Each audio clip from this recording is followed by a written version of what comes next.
નમસ્કાર દર્શક મિત્રો, TV18 ન્યૂઝમાં આપનું હાર્દિક સ્વાગત છે।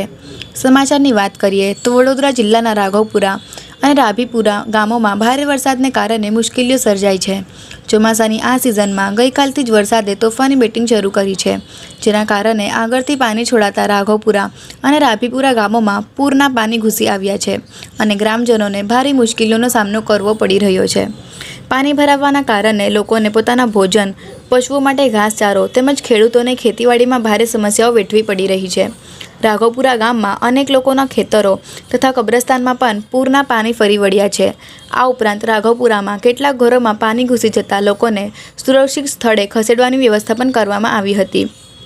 દરમિયાન રાઘવપુરામાં ઘસમસતા પૂરમાં કદાચ રોડ કામ કરતા માણસોનું એક પાણીનું કન્ટેનર પણ તણાઈ આવ્યું હતું, જે રાઘવપુરાના પુલ પાસે ફસાઈ ગયું હતું।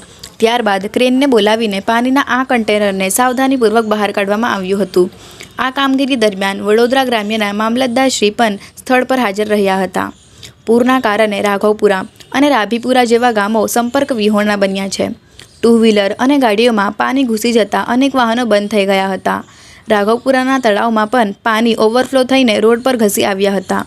આમ તોફાની વરસાદના કારણે રાઘવપુરા અને રાભીપુરામાં પાણી ઘૂસી જતા રસ્તાઓની સ્થિતિ અંત્યય ખરાબ થઈ ગઈ છે। TV18 ન્યૂઝ નેટવર્ક સાથે રિપોર્ટર સુલેમાન મંસૂરી, વડોદરા।